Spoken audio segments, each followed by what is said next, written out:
तो अभी मैं आपको बता रहा हूँ कि 2 रूल मैंने बता दिए। तीसरा रूल जो हमें स्कैनर जो चार्ट्स ढूंढ के देंगे ना, वो देखना है तीसरा रूल कि जहाँ पे टाइटनेस एरिया है क्या वहाँ पे वॉल्यूम कॉन्ट्रैक्शन हुआ है क्या। जैसे अभी यहाँ पे ये जो पूरा प्राइस साइडवेज में गया, क्या यहाँ पे वॉल्यूम कॉन्ट्रैक्ट हुआ क्या। अगर वॉल्यूम कॉन्ट्रैक्ट हुआ है मतलब जैसे जैसे प्राइस साइडवेज में जा रहा है वहाँ पे सेलिंग प्रेशर कम हो रहा है, मतलब वो जो चार्ट है ना उसके अंदर सेलर्स है ना बहुत ही कम हो चुके हैं। और अब जब ब्रेकआउट आएगा ना तो वहाँ पे एक स्ट्रॉन्ग मोमेंटम देखने को मिलेगा। जैसे यहाँ पे ये ब्रेकआउट एरिया था तो यहाँ पे काइंड ऑफ 2 से 3 दिन का टाइटनेस आया। अगर यहाँ पे जितने ज़्यादा दिन का टाइटनेस होगा, जैसे देखो आपको मैं बताता हूँ, अभी ये वाला टाइटनेस देखो, ओके आपको समझ में आ रहा है। देखो मैं आपको एक अच्छे से समझाता हूँ। ये देखो यहाँ पे रेजिस्टेंस है और ये पूरा टाइटनेस बना है, ओके और ये इसको बेस 2 बोलते हैं। ये बेस 1 ब्रेकआउट मिला और ये बेस 2 का ब्रेकआउट मिला। लेकिन बेस 2 का ब्रेकआउट मिलने से पहले एक यहाँ पे एक टाइट प्राइस एक्शन का जोन था, ओके और जब प्राइस हमारा साइडवेज में गया तो क्या वॉल्यूम कॉन्ट्रैक्ट हुआ क्या। ये देखो जैसे यहाँ पे जो साइडवेज में गया था ना तो वॉल्यूम एक्शन भी कॉन्ट्रैक्ट हुआ था। इससे ये जो तीसरा सिग्नल है ना, इससे ये पता लगता है कि जो सेलर्स हैं वो भी इसके अंदर पूरा मतलब जो सेलिंग प्रेशर है अब्जॉर्ब हो चुका है, सेलर्स कम हो चुके हैं। अब जब ब्रेकआउट आएगा ना तो हमें एक स्ट्रॉन्ग मूव देखने मिलेगा। एंड चौथा क्राइटेरिया क्या है, चौथा दोस्तों क्राइटेरिया ये है कि आपका जो चार्ट है क्या वो 50, 20 एंड 200 EMA के ऊपर ट्रेड कर रहा है क्या। ओके जैसे यहाँ पे हम लोग गए, ओके यहाँ पे ये 200 EMA है, ओके 200 EMA लगाया तो ये जो आपको जो स्क्रीन के ऊपर चार्ट दिख रहा है ना, ये अपने 200 EMA के ऊपर ट्रेड कर रहा है। ओके अभी देखना है क्या 50 EMA के ऊपर कर रहा है। यस जी हाँ 50 EMA के भी ऊपर ट्रेड कर रहा है। एंड तीसरा क्राइटेरिया ये देखना है क्या ये 20 EMA के भी ऊपर ट्रेड कर रहा है क्या। नमस्कार दोस्तों, मेरा नाम है Sunil Gurjar, the founder of alpha mojo and a SEBI registered research analyst, और मेरे इस एक नए लर्निंग वीडियो में आप सभी का स्वागत है। दोस्तों आज का ये जो वीडियो है ये बहुत ही इंटरेस्टिंग और लर्निंग वीडियो होने वाला है, बिकॉज आज इस वीडियो में हम लोग सीखेंगे कि स्विंग ट्रेडिंग के लिए स्टॉक सिलेक्शन कैसे करें। दोस्तों हमेशा क्या होता है ना कि मैं मतलब कोई स्कैनर लेके आता हूँ और बताता हूँ कि ये स्कैनर को यूज़ करके हमें स्टॉक को सिलेक्ट करना है। तो वो चीज़ तो मैं आज बताऊंगा ही बताऊंगा, क्योंकि आज जो दोस्तों मैं स्कैनर यूज़ करूंगा एक पोटेंशियल ब्रेकआउट कैंडिडेट को कैसे ढूंढें, बेसिकली स्विंग ट्रेडिंग करने के लिए स्टॉक सिलेक्शन कैसे करें एक स्कैनर का यूज़ करके, और वो स्कैनर का भी मैं आपको एक्सेस दूंगा ताकि आप जब स्टॉक सिलेक्शन करो, जब स्टॉक को ढूंढो तो आपका टाइम बच जाए। तो आज इस वीडियो में हम लोग इस चीज़ के बारे में सीखेंगे, प्लस वो स्टॉक को फंडामेंटल एनालिसिस कैसे करना है। बेसिकली स्कैनर चलाया, स्टॉक सिलेक्ट किए, उसके बाद में वो सारे स्टॉक्स को फंडामेंटली कैसे चेक करने, वो 3 से 4 एलिमेंट, 3 से 4 ऐसे फैक्टर्स जिससे पता चलेगा कंपनी टेक्निकली अच्छी लग रही है प्लस फंडामेंटली भी अच्छी लग रही है। और ये दोनों चीज़ अच्छा होगा ना तो फिर आपका जो चार्ट होगा ना उसका इफेक्टिवनेस बढ़ जाएगा, आपका जो स्टॉक होगा उसका इफेक्टिवनेस बढ़ जाएगा। तो दोस्तों आपसे मेरी एक ही रिक्वेस्ट है कि इस वीडियो को अंत तक देखना ताकि आपको इसका पूरा लर्निंग मिले। तो अभी हम लोग स्क्रीन पे आ जाते हैं और यहाँ पे मैंने लिखा है कि how to select stocks for swing trading plus free scanner. अभी एक चीज़ मैं आपको समझाना चाहता हूँ कि ये जो आपको जो चार्ट दिख रहा है स्क्रीन के ऊपर, ये देखो ओके इसके अंदर क्या हो रहा है कि एक चार्ट है, इसके अंदर higher highs and higher lows ये जो स्टॉक है वो लगा रहा है, ये देखो। और यहाँ से अब पूरा लेके जो ब्रेकआउट हुआ, ये जो पूरा साइडवेज जो पैटर्न था, ओके इसका ब्रेकआउट हुआ। ब्रेकआउट देने के बाद में यहाँ से एक मोमेंटम दिया इसने। तो बेसिकली हमें कौन से प्रकार के चार्ट्स को ढूंढने हैं, हमें इस प्रकार के चार्ट को ढूंढने हैं जो अपने रेजिस्टेंस के नीचे ट्रेड कर रहे हैं। ये देखो जैसे ये रेजिस्टेंस है यहाँ पे 1, 2, 3 और ये 4th टाइम। दोस्तों यहाँ पे 4th टाइम अटेम्प्ट करा था ब्रेकआउट करने की। तो जो स्टॉक ने और जो चार्ट ने अपने रेजिस्टेंस को ब्रेक नहीं किया है वो चार्ट को हमें पहले आइडेंटिफाई करना है। ओके बहुत बार क्या होता है कि बहुत सारे चार्ट्स होते हैं उसमें ब्रेकआउट मिल चुका होता है। दोस्तों ब्रेकआउट मिलने के बाद में तो ऑलरेडी मोमेंटम आ चुका है, तो वो चार्ट को सिलेक्ट करके इतना कोई ज़्यादा आपका उसके अंदर फ़ायदा नहीं होगा। ओके उतना ज़्यादा आपके लिए एडवांटेजेस नहीं होगा आपकी स्विंग ट्रेडिंग लर्निंग के लिए। बट जो चार्ट ने अब तक ब्रेकआउट नहीं दिया है और वो चार्ट को आप सिलेक्ट करोगे ना स्विंग ट्रेडिंग लर्निंग करते समय, तो वहाँ पे आपको लर्निंग ज़्यादा अच्छी मिलेगी।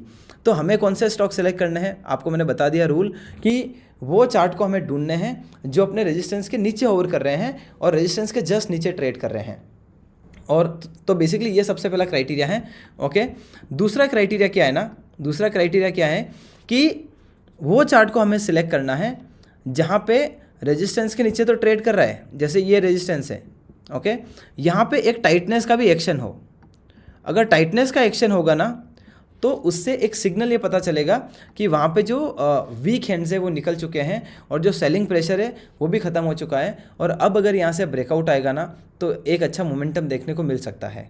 तो दूसरा रूल ये है कि ब्रेकआउट के नीचे वाले ट्रेड मतलब जो चार्ट से हमें ढूंढने हैं, बट वो जो रेजिस्टेंस के जस्ट नीचे जो होवर कर रहे हैं, ट्रेड कर रहे हैं, क्या वहाँ पे एक टाइट प्राइस एक्शन का एरिया है क्या? अगर tight consolidation zone, tight price action का एरिया है तो दूसरा क्राइटेरिया भी सेटिस्फाई हो जाता है। तीसरा क्राइटेरिया क्या है यार? आज पेट्रोल का दाम चेक किया, हर तरफ आग लगी है।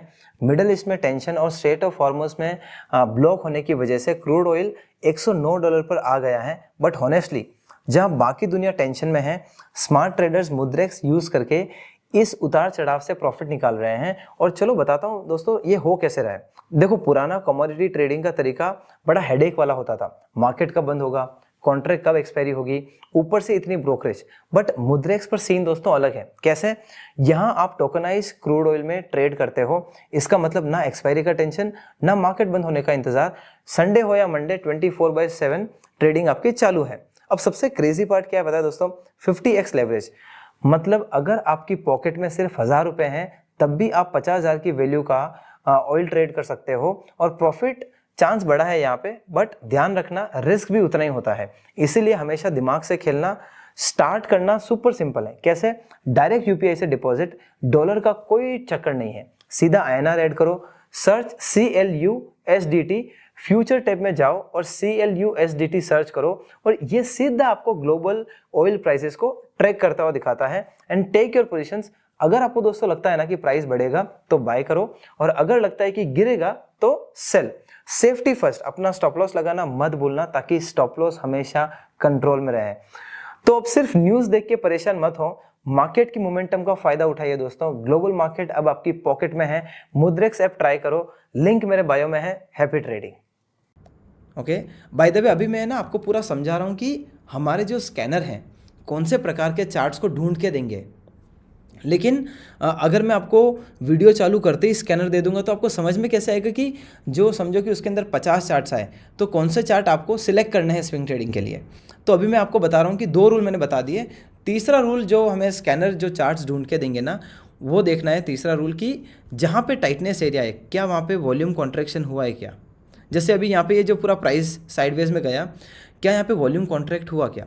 अगर वॉल्यूम कॉन्ट्रैक्ट हुआ है मतलब जैसे जैसे प्राइस साइडवेज में जा रहा है वहाँ पे सेलिंग प्रेशर कम हो रहा है, मतलब वो जो चार्ट है ना उसके अंदर सेलर्स है ना बहुत ही कम हो चुके हैं। और अब जब ब्रेकआउट आएगा ना तो वहाँ पे एक स्ट्रॉन्ग मोमेंटम देखने को मिलेगा। जैसे यहाँ पे ये ब्रेकआउट एरिया था तो यहाँ पे काइंड ऑफ 2 से 3 दिन का टाइटनेस आया।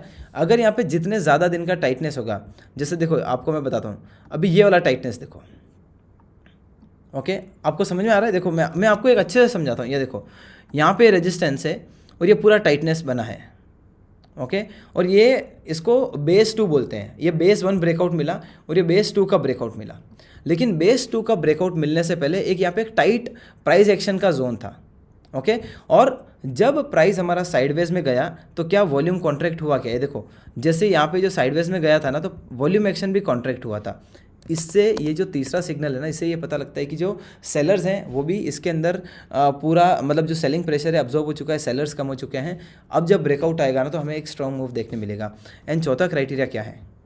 चौथा दोस्तों क्राइटेरिया ये है कि आपका जो चार्ट है क्या वो 50, 20 एंड 200 EMA के ऊपर ट्रेड कर रहा है क्या? ओके जैसे यहाँ पे हम लोग गए, ओके यहाँ पे ये 200 EMA है, ओके 200 EMA लगाया तो ये जो आपको जो स्क्रीन के ऊपर चार्ट दिख रहा है ना, ये अपने 200 EMA के ऊपर ट्रेड कर रहा है, ओके अभी देखना है क्या 50 EMA के ऊपर कर रहा है? यस जी हाँ, 50 EMA के भी ऊपर ट्रेड कर रहा है। एंड तीसरा क्राइटेरिया ये देखना है क्या ये 20 EMA के भी ऊपर ट्रेड कर रहा है क्या? तो दोस्तों ये जो चार्ट है ये 50 EMA के भी ऊपर है। एंड अभी जो तीसरा क्राइटेरिया हमने वो लगाया कि 20 EMA के ऊपर। नाउ बाय द वे आप एक क्वेश्चन पूछोगे कि सुनील ये जो चौथा रूल बता रहे हो ना कि चारों मतलब तीनों EMA के ऊपर प्राइस ट्रेड कर रही है क्या, इससे पता क्या चलता है? तो दोस्तों आपको एक चीज़ पता है, जब कभी भी मार्केट में मोमेंटम की बात आती है ना तो एक ट्रेंड को आइडेंटिफाई करने के लिए कोई भी स्टॉक के ऊपर, कोई भी चार्ट के ऊपर हमें ईएमए लगाने पड़ते हैं या फिर मूविंग एवरेज लगाना पड़ता है।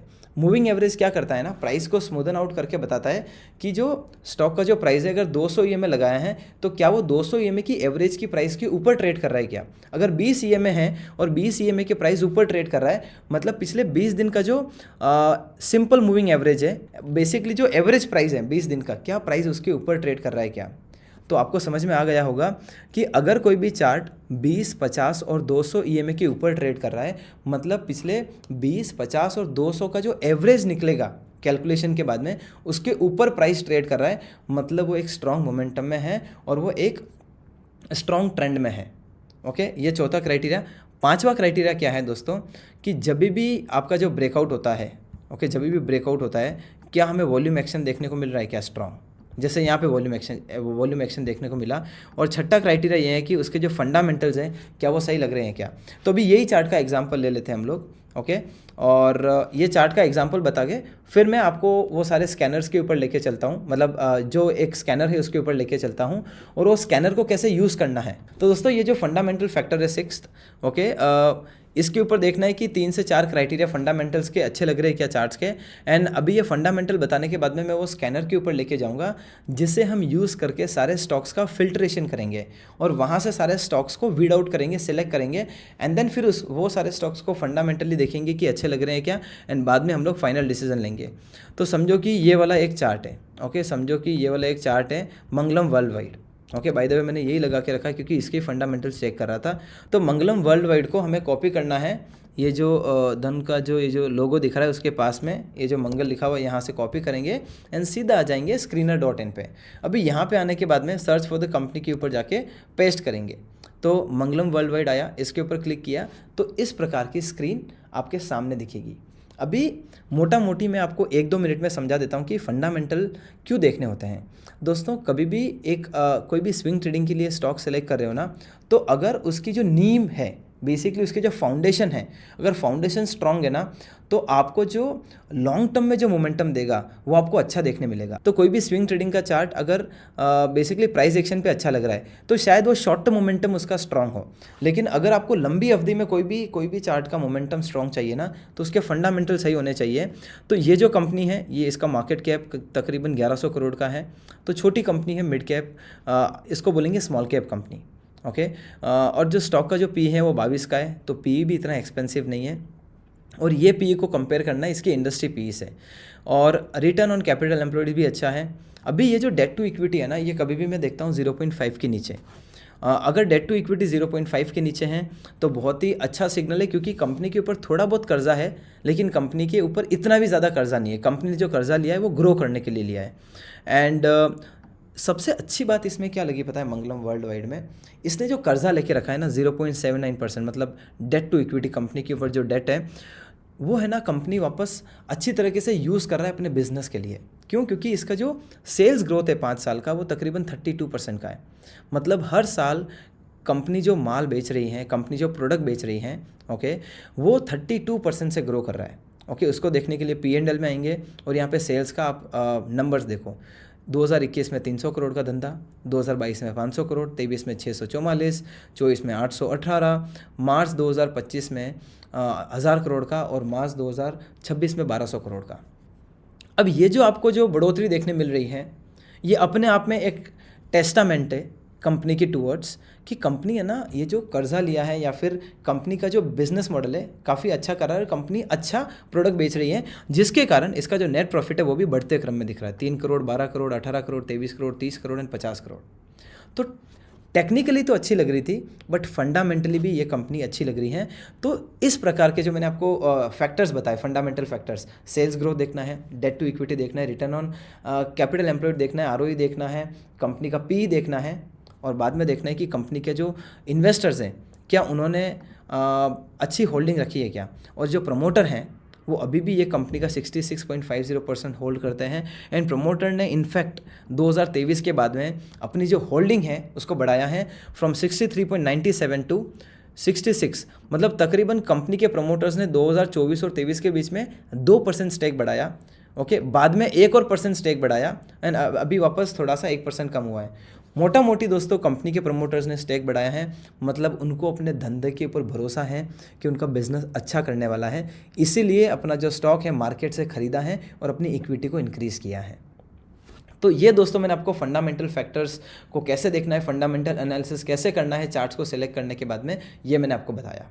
ठीक है, अभी दोस्तों हम लोग क्या करते हैं, वो स्कैनर के ऊपर चलते हैं। स्टार्टिंग में दोस्तों जब मैं वीडियो स्टार्ट किया ना, तभी मैंने बताया कि एक पोटेंशियल ब्रेकआउट स्टॉक करके एक स्कैनर है जिसको हम लोग यूज़ करते हैं स्टॉक्स को आइडेंटिफाई करने के लिए। के ऊपर ये आपके आंखों के सामने एक स्क्रीन दिख रही होगी, potential breakout stocks Sunil Gurjar. Bye the वे करना क्या है, करना कुछ नहीं है, ये जो आपको जो सारे क्राइटेरियाज दिख रहे हैं ये मैंने क्राइटेरिया लगाए हैं। ये देखो, return on capital employed greater than number 10, okay, और बेसिकली ये लाइक यू नो ब्रेकआउट्स के ऑल टाइम हाई के लाइक यू नो इसके जो सारे टेक्निकल इंडिकेटर्स और फंडामेंटल इंडिकेटर्स है यहाँ पे लगाए हैं। उसके आधार पे, उसके बेसिस पे ये सारे जो आप जो स्टॉक्स देख रहे हो ना, ये सारे स्टॉक्स सिलेक्ट होके आते हैं। तो बेसिकली ये जो सारे स्कैनर्स के जो फिल्टर्स हैं ना, इसके आधार पे आप ये जो नीचे स्टॉक देख रहे हो जैसे डायनाकॉन्स, अभी डायनाकॉन्स ने जो ब्रेकआउट दिया है आप देखो यहाँ पे टाइटनेस एक्शन था। सी आपके लिए कितनी अच्छी स्टडी है, आप समझ रहे हो, डायनाकॉन्स ने ब्रेकआउट दिया। अभी ये जो डायनाकॉन्स का जो ब्रेकआउट मिला टाइटनेस से, इसको ढूंढने में आपको काफ़ी ज़्यादा समय लगता अगर ये आपके पास में स्कैनर नहीं होता तो। ओके, अभी जैसे हिंद रेक्टिफायर, ये देखो इसने भी टाइटनेस के वहाँ से ब्रेकआउट दिया। दीप इंडस्ट्री यहाँ से रिवर्स कर रहा है तो इसको सिलेक्ट नहीं करेंगे। वीनस ग्रेन्यूल्स, अभी ग्रेन्यूल्स देखो, ग्रेन्यूल्स ने भी अपना जो टाइट प्राइस एक्शन का एरिया है वहाँ से ब्रेकआउट दिया है। तो बेसिकली जो स्कैनर है इसकी ब्यूटी क्या है कि आपको वो प्रकार के चार्ट्स को ढूंढ के दे देता है जो चार्ट्स लाइक यू नो अपना जो रेजिस्टेंस है उसके नीचे होवर कर रहे हैं और या फिर वो टाइटनेस को भी ब्रेकआउट कर रहे हैं। ओके, जैसे इसको देखते हैं, लेकिन शिंडलर को देखते हैं, ये इतना अच्छा नहीं लग रहा है। ओके, थायरोकेयर इतना कोई खास नहीं लग रहा। रैडिको खैतान, ये देखो रैडिको खैतान ने ये जो टाइटनेस का जो एरिया था इसका ब्रेकआउट किया है। तो ये जो स्कैनर है हमें इस प्रकार के चार्ट्स को ढूंढ के दे देता है। अभी समझो कि रैडिको खैतान हमें पसंद आया, ओके, क्योंकि इसका टेक्निकल इंडिकेटर्स काफ़ी अच्छे लग रहे हैं, चार्ट्स काफ़ी अच्छे लग रहे हैं। ये हम लोग यहाँ पे लगा के देख लेते हैं रैडिको खैतान को। ठीक है, सबसे पहले हम लोग इसका टेक्निकल चार्ट देखेंगे। ओके, तो ये देखो आपके सामने सबसे पहले इसका ट्रेंड पॉजिटिव है। ओके, टाइटनेस का एक्शन है, जब साइडवेज में जा रहा है तो वॉल्यूम भी कॉन्ट्रैक्ट हो रही है और ब्रेकआउट होते समय स्ट्रॉन्ग वॉल्यूम भी दिख रही है। और बाद में जो मैंने एक EMA का क्राइटेरिया बताया था कि जब भी ब्रेकआउट होता है तो क्या हमारा जो चार्ट है क्या वो तीनों EMA के ऊपर ट्रेड कर रहा है क्या? जी हाँ, 20 EMA के ऊपर ट्रेड कर रहा है, 50 के ऊपर ट्रेड कर रहा है, 200 के ऊपर ट्रेड कर रहा है। इसका मतलब ये होता है कि जो 20 दिन का एवरेज, 50 दिन का एवरेज और 200 दिन के एवरेज के ऊपर ट्रेड कर रहा है, मतलब स्टॉक के अंदर स्ट्रॉन्ग मोमेंटम है स्विंग देने के लिए। ओके, अब ये सब देखने के बाद में हमें फिर इसके फंडामेंटल फैक्टर्स को चेक करना है। इसके लिए आ जाना है screener.in के ऊपर। ओके, यहाँ पे जाके पेस्ट करना है। जैसे ही पेस्ट करेंगे यहाँ पे कंपनी का नाम दिखेगा एंड फिर यहाँ पे आके इसके पूरे फंडामेंटल चेक करने हैं जो मैंने आपको सारी डिटेल बताई थी थोड़ी देर पहले। ओके, इसका जो पी है वो काफ़ी एक्सपेंसिव लग रहा है, देखना पड़ेगा कि इसका जो पीयर्स है उनका पी क्या है। यूनाइटेड स्पिरिट का पी 51 है, यूनाइटेड ब्रीवरीज का पी 95 है, मतलब मोटा मोटी इसके जो टॉप कटथ्रोट कॉम्पिटिटर हैं उनका पी भी ज़्यादा है। बट मोटा मोटी तौर पे अगर आप देखने जाओ ना, तिलक नगर अगर आप इससे कंपेयर करो, अलाइड ब्लेंडर कंपेयर करो, तो इसका जो प्राइस टू इक्विटी है, ओके, प्राइस टू इक्विटी का मतलब क्या है कि 1 रुपया कमाने के लिए ये स्टॉक से आपको कितने रुपए इन रिटर्न देने पड़ रहे हैं, दैट इज़ 78। तो थोड़ा एक्सपेंसिव साइड है। बाद में मैंने आपको बोला था कि डेट टू इक्विटी 0.5 के नीचे होना चाहिए, तो ये 0.15 है, which is very nice. ROCE 24% है। ओके, ये बहुत अच्छी बात है। ठीक है, प्राइस टू सेल्स थोड़ा एक्सपेंसिव है। ओके, फिर सेल्स ग्रोथ 20-21% का है, तो इसमें सेल्स ग्रोथ अच्छा है। Okay, price to sales expensive है और पी एक्सपेंसिव है। तो अब आपको चेक करना है कि इंडस्ट्री का पी क्या है और इंडस्ट्री का प्राइस टू सेल्स क्या है। अगर उसके नीचे हैं तो स्टॉक काफ़ी अच्छा है। फिर हमें देखना है कि इसका जो सेल्स है क्या वो ग्रो कर रहा है क्या? डेफिनेटली ग्रो कर रहा है, look at the sales. Okay, उसके कारण आपका जो बॉटम लाइन है नेट प्रॉफिट वो भी अच्छा ग्रो कर रहा है। एंड फाइनली हमें देखना है प्रमोटर्स कितना होल्ड करते हैं। और ये जो चार्ट है ना, ये जो स्टॉक है 2017 से प्रमोटर्स ने कुछ इक्का दुक्का 0.20% के आसपास ऊपर नीचे हिलाया है अपनी होल्डिंग को, अदरवाइज होल्डिंग सेम की सेम है। इससे पता ये लगता है कि जो आदमी अपनी कंपनी चला रहा है ना, उसको अपने धंधे पे विश्वास है। ओके, और इसीलिए अपन ने ये जो चार्ट है इसको सेलेक्ट किया है। और ये जो चार्ट है ये भी काफ़ी अच्छा लग रहा है स्विंग ट्रेडिंग के लिए। तो इस प्रकार से आपको स्टॉक सिलेक्शन करना है। आई होप दोस्तों आपको समझ में आ रहा होगा, आपको पल्ले पड़ रहा होगा जो मैंने बताया है। और मैं आपसे क्षमा चाहता हूँ, थोड़ा सा वीडियो बड़ा बन गया, बट दोस्तों मैं है ना मेरा पूरा जी जान लगा देता हूँ आपको स्विंग ट्रेडिंग सिखाने में फ्रॉम स्क्रैच, ताकि अगर आप बिगनर भी हो ना तो आपको हर एक चीज़ पल्ले पड़ सके। ओके, तो अगर आपको लग रहा है ना कि मैं अच्छा काम कर रहा हूँ, तो दोस्तों प्लीज़ इस वीडियो को लाइक करना और एक पॉजिटिव कमेंट ज़रूर करना, जिससे मेरा मोटिवेशन बना रहे, ताकि मैं ऐसे और इंसाइटफुल कंटेंट जो है लर्निंग के लिए लाते रहूं। ओके, अब 2-3 चार्ट का और हम लोग एनालिसिस कर लेते हैं। तो जैसे डायनाकॉन्स था, डायनाकॉन्स को यहाँ से कॉपी करेंगे सबसे पहले। ओके, सेम तरीके से फंडामेंटल्स देखने हैं, और ये देखो। ओके, तो बेसिकली ये है दोस्तों डायनाकॉन्स, हम लोग ने क्या किया, वहाँ से कॉपी किया। ओके, और यहाँ पे लाके पेस्ट किया, और ये देखो यहाँ पे जो रेजिस्टेंस था, यहाँ पे इसका टाइटनेस बन रहा था, और टाइटनेस का हाल फिलहाल ब्रेकआउट मिला, और आज आप देख सकते हो कितना स्ट्रॉन्ग मूव दिया। और अब आप ये छोड़ दो, लाइक ये जो टाइटनेस था और यहाँ पे जो ब्रेकआउट आया, ये देखो यहाँ पे एक कप एंड हैंडल पैटर्न था। ओके, और ये जो चार्ट था, ये टाइम पे भी हमारे ये जो स्कैनर हैं इसने ढूंढ के दे दिया था। ओके, तो हमें लाइक स्कैनर के ऊपर जाना है, जैसे ये स्कैनर है। ओके, यहाँ पे नीचे आना है, यहाँ से चार्ट को सिलेक्ट किया, हम लोग गए यहाँ पे हमारे चार्टिंग टूल पे, ये प्लेटफॉर्म पे आके हम लोग ने लाइक यहाँ पे को पेस्ट किया। अगर टाइटनेस बन रहा है, ब्रेकआउट हो रहा है, वॉल्यूम अच्छी है, ट्रेंड अच्छा है, तीनों ईएमए के ऊपर है, मतलब टेक्निकली स्टॉक अच्छा लग रहा है। फिर इसको फंडामेंटल चेक करना है, अगर अच्छा है तो फिर हम लोग वो चार्ट को कंसिडर कर सकते हैं हमारे स्विंग ट्रेडिंग लर्निंग के लिए।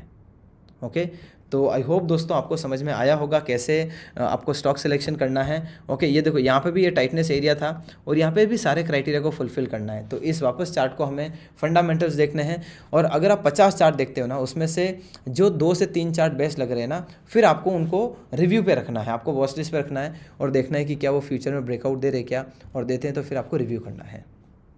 तो बस आज के लिए इतना ही। आई होप दोस्तों आपको मेरा वीडियो पसंद आया होगा।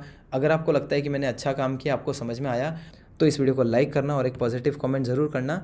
दोस्तों एक और बहुत इंपॉर्टेंट बात, समझो कि आपके कोई फैमिली मेम्बर्स हैं, आपके फ्रेंड्स हैं, आपके कॉलेज फ्रेंड्स, स्कूल फ्रेंड्स, या फिर आपके लाइक आपके लोकेलिटी के फ्रेंड्स, किसी को भी stock market, breakout trading, swing trading के बारे में सीखना है, टेक्निकल एनालिसिस, प्राइस एक्शन के बारे में सीखना है ना, तो ये जो लर्निंग वीडियो है आप उनके साथ में शेयर कर सकते हो।